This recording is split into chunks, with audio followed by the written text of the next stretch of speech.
Welcome back, and thank you for staying with us. We want now to start our conversation for the day. This particular morning, we are going to be talking about police reforms, a conversation that is coming just weeks after the task force that is chaired by former Chief Justice David Kenani Maraga handed over what we will call the preliminary report of what needs to be done to reform the police service. There are quite a number of recommendations, 3 key recommendations that the President has since approved. We will be talking about those recommendations and what they mean for the police service, and also the journey that the country has taken. You know, this is not a new conversation, reforming the police service. We've been here before. What have we achieved? I have a panel of 3 gentlemen. Joseph Makilap, the Member of Parliament for Baringo North. We also have in studio, thank you, Mheshimiwa, for creating time. Welcome. We also have in studio a security expert, George Musamali. Thank you. Thank you for having me. We also have Dimas Kiprono, the Deputy Executive Director, ICJ Kenya. We are glad to have you this morning. Yes, thank you. All right. And I know we're talking about the police service, but we cannot fail to talk about the security situation in the country. And I'll start in Baringo County, Mheshimiwa.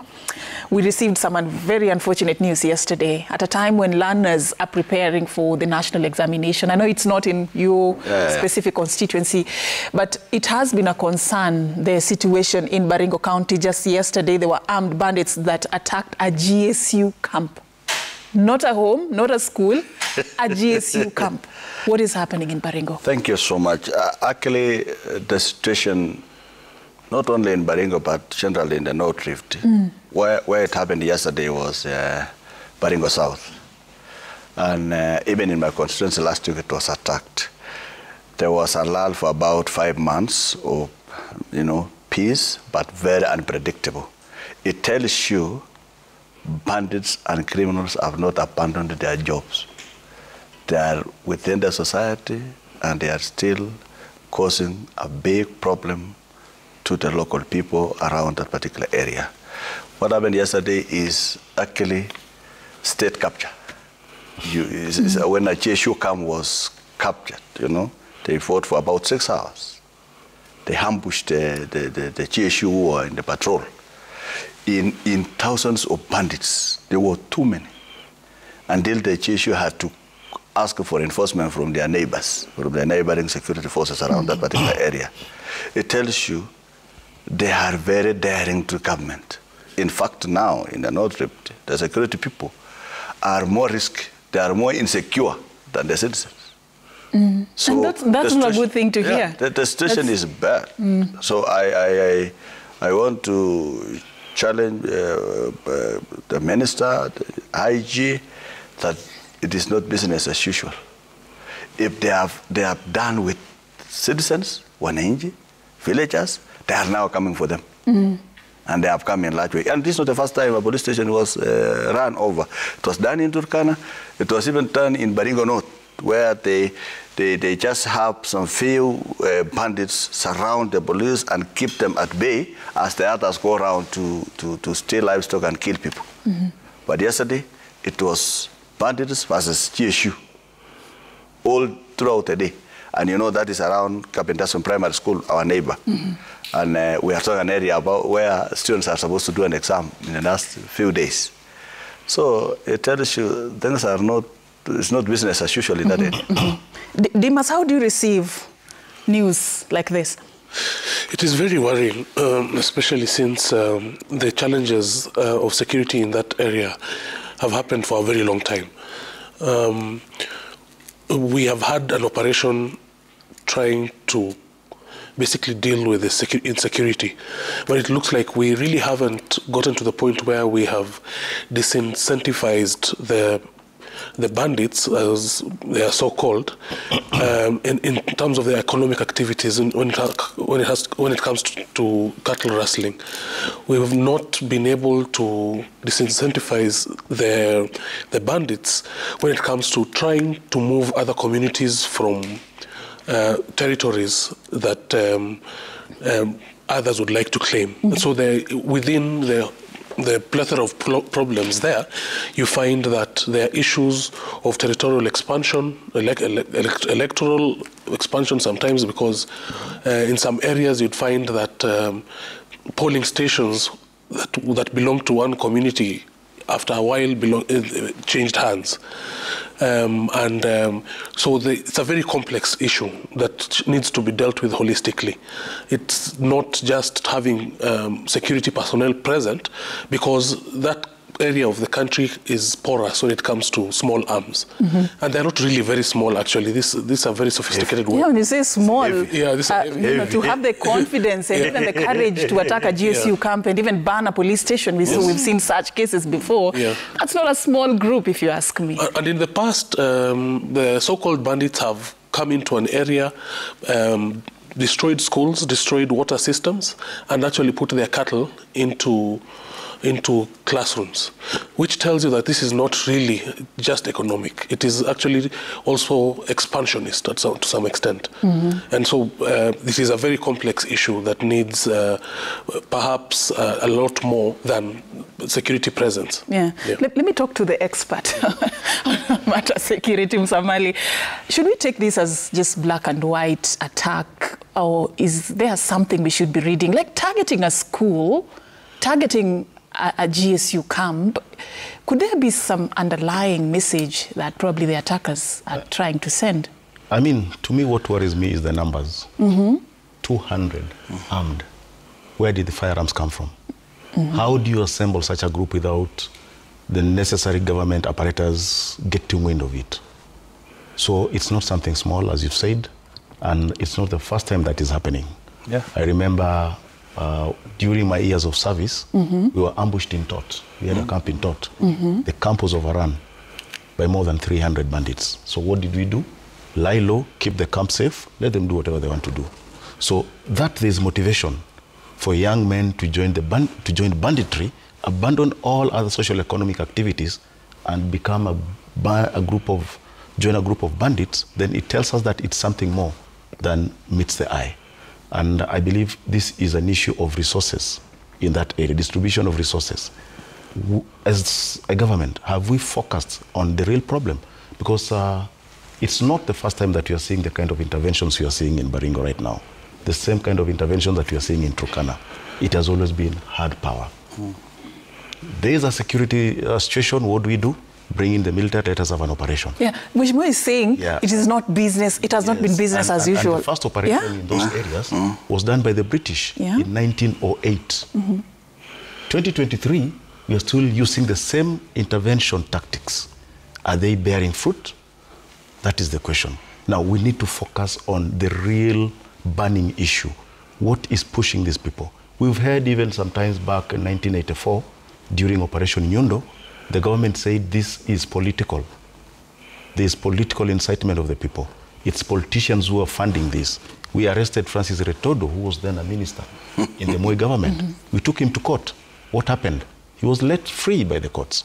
We arrested another gentleman known as Major Maua. That one was Apokot. He was arraigned in court in Eldoret. He was let go. We're still having a former member of parliament in court in Nakuru over the same allegations. But are we really addressing the problem? If we have people out there who can go arm themselves, attack, cordon off a police camp, especially a GSU camp, for 7 hours, 6 hours, and then nothing happens. They just disappear in the community. It means we are not, as a people, using strategy to deal with the problem, but we're using tactics. Hard power. At some point, we need to realize that even soft power will work for us. Let us look at it holistically and come up with a permanent solution. And it's not far-fetched, because it happened in Uganda. Uganda had a similar problem with the Karamojong area. What did they do right that we're not doing in Kenya? That is the big question. That is the big question. Actually, as you add on to that, he says that interventions need to metamorphosize. We need to change our strategy. Has the problem changed? What's the problem really? Because we seem not to be addressing it. The traditional cattle rustling has undergone a lot of metamorphosis over time to a state where the bandits are guided by, retired security officers like him, experts professionals are in support. You know, it has also transformed to commercial practice. So it must be known that from where we are sitting, and having come from that area even as early as Sunday, let me tell you, there has never been operation. I want to tell you, there has never been an operation in that area in the recent past. What has been happening is a reactionary patrol. Whenever an incident comes, there is a lot of mighty power of security people, round, and they go. They wait for another incident, round, and they go. When they go, the bandits come. So when they do the patrol, they go through the roads, the road network. The bandits are not on the roads, they are in the bush. So there has never been a systematic operation to remove guns and arms from bandits. That kind of operation was done some years back when Moi was president. So there has never been an operation. Two, what he's saying is right. What Bruno is saying is right. There is now a mentality. You hear this talk about additional counties. They're going on around the dialogue and so on. This is part of an expansion, especially in areas that is rich in natural resources. In those areas of ours. What is it that you come and you know, spray GSU come with they don't have livestock, they don't have goods. Since it is what is called a forceful deportation of human population so that they can come and change the name of that area, maybe change the name of Kabindatum to something else. They have already changed the name of a place called Makutani to now something else. So shown or something like that. So after they move you away from that area, they occupy, they build the schools, their leaders bring money to build schools or cattle dip, they rename, and then ask for assistant chief to be posted there. What does that mean? You've actually been... And all this is done so casually? No, yes, no. Not casually, systematically they have been able to do. If you look at that area of Baringo South, people have moved close to 60 kilometers in some areas from their original border. And the original border have been named. And even assistant chief of another community deployed. So these are some of the things that we are saying. They want an area that is rich in pasture to become the area. You know what they wanted to do yesterday is to remove GSU from that area. Once GSU moves, the school will move, the community will move. And then what happens? You've heard about a bandit with 4 wives, distributing his wives in classrooms and living in one of the classrooms as a king and that kind of thing, in that particular area of Baringo South. So we are saying the government has not been able to effectively do what we've been telling them as leaders, do it. Because if you look at that transformation, you get now quick money. Do you know now there is a cartel system where immediately after even raid, they are ready buyers for livestock. And then they are ready firearms for barter trade, you know, around that area. In the North Rift generally, right from Turkana all the way to Samburu. So that is what is happening. Like even the incidents that happened in my constituency, 3 people have been killed. In fact, they were burying one on Saturday. And they did not take livestock. They did not take anything. Just coming into that area with they forcefully graze and come and kill anybody on site. What is it called that? They did not take even a single cow. So that's not cattle rustling? That's not cattle rustling. So and the government, the Minister for Internal Security, Minister for Defense, the President, we told them in black and white, on eye, on what needs to be done on the ground. Because now, if you heard recently, and my colleagues here can bear me witness, there was a bandit, there were a group of bandits who went to rescue one of their own in a hospital in Iten. Hospital bed. A bandit that has been causing problems, security forces arrested, and he was actually shot during the process of banditry and taken to hospital. And then now, after recovery, bandits in the village organized themselves, about 10 of them, and went all the way to Iten. From Iten to Eldoret is about 30 kilometers or 40 kilometers. They went to rescue a bandit inside the bed when he was being guarded and took him away. Now, after about these 4 or 5 months, security forces were able to identify that bandit back in the village and arrested. When they arrested, he's now under custody. What did the bandits do? They came to ban police vehicle. You saw it in Elgeyo Marakwet. So what are we talking about? We're talking about a serious militia. That should be treated seriously. This is a serious militia that must be treated and meted with serious action. All right. In the country. As we wrap up that conversation, I'd like a cocktail of both your responses, Musamali and Dimas. Let me start with you, Dimas. What do you suggest in terms of this change of strategy that we are talking about? We've seen these areas being termed disturbed. You know, we saw a very high-profile security, response being mounted in those regions just recently. I mean, so what do we do different? Yes, first of all, is to encourage, to recognize that this is a very vast area. These areas we speak of, North Rift, sometimes we talk about them like we are talking about these other counties. These are very huge counties. That when you do an operation, sometimes you really don't cover the whole area. But what we can do differently, in my estimation, is perhaps an alternative justice system where we bring together elders and stakeholders to talk. Because I remember a time when, for example, the border between Marakwet and Pokot got peace during JB Kilimo's time, because people sat down, spoke, reconciled.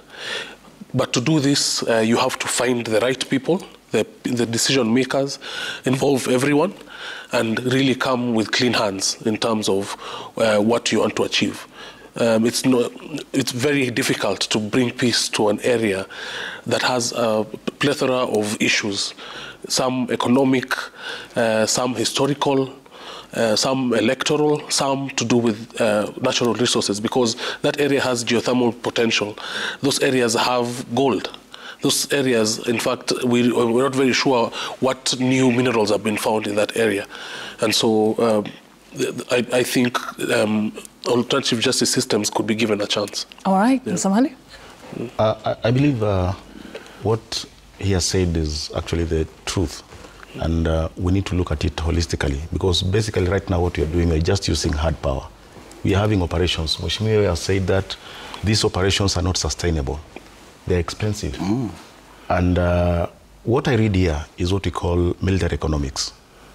That is why you'll find that we come in, very quickly do an operation and then leave. As opposed to what we did in Mount Elgon. What was so different about Mount Elgon that we dealt with that problem and forgot about it? The challenges are similar. We had the Sabot Land Defense Force. They were claiming that this is our area, we need to be given land, we need to be done what? But you saw how the government went in. And in fact, right now we have a permanent military base at a place called Banadika, up there in the mountains. Why did we use this kind of resources to deal with the Mount Elgon problem, a small group, and not use the same resources and the same strategy to deal with the North Rift problem that has been there for ages? I mean, we are not just facing it. We are not, somebody is not telling us the truth. And as Mheshimiwa said here, it's an issue of the boundaries. We have resources there. If you go to a place known as Kapedo, there's Jamo there, potential.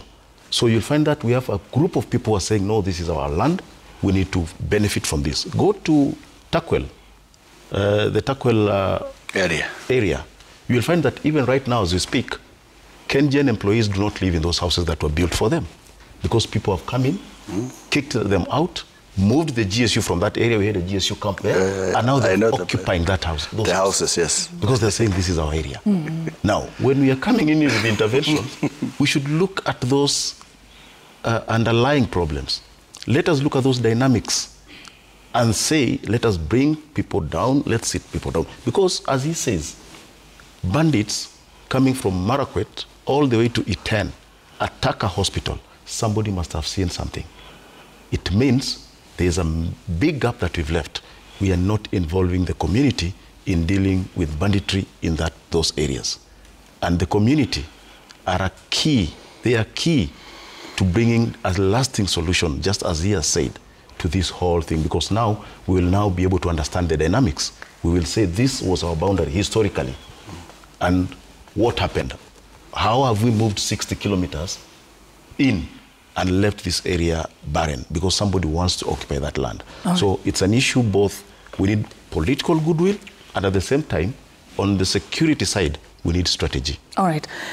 I'll also come to you because you are the wearer of the shoe, you know it pinches. I'll give you a chance also to propose what you think would work. But I want you to put it in the context of the role of the leadership, the political class in changing this narrative.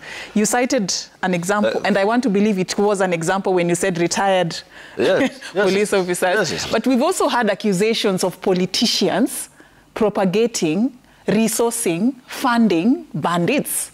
Very true. Yeah? Very true. So talk to me about the role of politicians in I'll this. talk from a victim point of view because the people of my constituency have actually never organized or even went for a raid. They've always fall a victim. And if you look at around this thing, there is a common person, there's a a common bandit area which is attacking everywhere. And I don't want to mention names, but you know, but there is a common, that's why I'm also very careful to say there is a common bandit area of bandits. Not everyone in that area is a bandit, but there is a common people who are actually organizing it. So, one, and we've told this, there is need for what is called a Marshall Plan of the Kerio Valley and the North Rift. An economic Marshall Plan to deal with education. How do you change the mindset of the people in that area? It is only two things that can change the mindset of an individual. Actually, if you bring children to school. When you say you want to do disarmament, to bring guns, those people don't bring guns. They will bring all the useless guns. So what you need to do is bring back all the school-going children, the age of bandits who are going to school, and put them. Lonyangapo at one time built a school called Karengeri in West Pokot. There are so many empty classrooms built around those areas of Tiate and even those areas of Turkana. We need to mop up children who are actually bandits, especially now when we close school. Watch. There will be a lot of banditry because all the boys who are in high school will come and do a lot of raid to raise school fees for the next term. Raiding for school fees? Yes. What an irony. So what I'm saying is we need to mop up those children to school. Once we mop up those children in school, put them in boarding schools, which they don't go out even. You restrict them into that area. They stay in school, they given enough food, enough provisions, the clothing and so on. Put them in school up to the age of 25. Then when you have come out of school, going to the bandit area and run in the bush and so on will become hardship. You will have changed the mindset of those people. Also, open up that area for Christianity. Open up so that people can, there are places where they have never seen a church. And even one of my colleague member of parliament, Kamget, say there is an area what is called Sukuta Valley. Those people have never known what a government is. They don't know these things that you call government. They are in their own wilderness. In this century? Yes, they have their own leadership. In fact, the assistant chiefs live very far away in urban areas, but they have some organized leadership of Loibons and other people in that area of Sukuta Valley. That is an area that there is no government presence. So what we are saying is open up those particular areas for socio-economic development. So if you take the word of God, bring it. Look at even how Kenya has been colonized, and when the colonists left us, they first thing, they brought Christianity, they brought education. What did it do? It changed our mindset. And then we even realized that we must speak in English. Who told us that we must speak in English? Anyway, it's the Western world. We could have had a curriculum in our own language. So we've actually the entire mindset of Kenyans have been changed by the colonial people. Why don't we now then as a government in this age and time change the mindset of the people around that area? And I've told you, you can use education, you can use Christianity, you can use development projects, open up that area. If I look at this newspaper today, there's an area in Samburu that is producing, that water was, KVDA did a lot of a serious project for water, and the people now have changed their economy from the livestock and banditry economy to now agribusiness. They are now growing, food, crops, and so on. So if, for example, and we've told this even the president, if we take, for example, Lake Baringo. Lake Baringo is shared by 3 constituencies: Baringo North, Tiate, and Baringo South, where this banditry is happening. We've said this is a natural dam. Why the government has not to giving a lot of money to wrong investments, why don't we put about 10 billion to Lake Baringo and then do 56,000 acres under irrigation? What will you do? You will change the economic matrix of the people around that area. So there is need to have what is called an economic Marshall Plan to change their mindset, change the economic activities of the people, bring back humanity so that we're not chasing a cow for over 100 kilometers all this time around. Well said. And I think there's something that we can do in terms of the supply chain, in terms of meat, where we do not question where the meat that is in all our markets come from. There needs to be a way to trace where the livestock that is being traded, even here in Nairobi, comes from, because so basically it is dealing with stolen property. Yeah, so there are innovative ways that can be done, including even tagging. Yeah. All right. Just briefly, the Marshall Plan was there. The problem is implementation. So we are not talking about new things. About new things. It's things we've done before. We proposed. We had the same Marshall Plan with Uganda. Yes. Uganda implemented. Uganda implemented. Kenya, we did not implement. Corruption. Yeah. We tried with the Takwel Gorge irrigation. It failed because we did not put our minds and efforts there. All right. And this is exactly what is ailing us. Okay. So not that we lack a strategy, not that we lack a Marshall Plan, but who is going to implement? Because the same politicians that are fueling all this insecurity are the people that are supposed to go to Parliament and say, let us implement this, let us put money here. It's not working. All right. So it seems like we have the strategies, but we are not genuinely implementing them. All right. It's a conversation, of course, that we cannot conclude just in one sitting. Yeah, of course. We hope that we should be picking it up. And hopefully next time we are discussing this, it should be, after we've made a bit of progress, not the same issues, talking about the same problems, same strategies, year in, year out. We want to take a very short break. Remember, today we were focusing also on police reforms, and it's a conversation you should not miss. Do keep us company. We are coming back after this short break.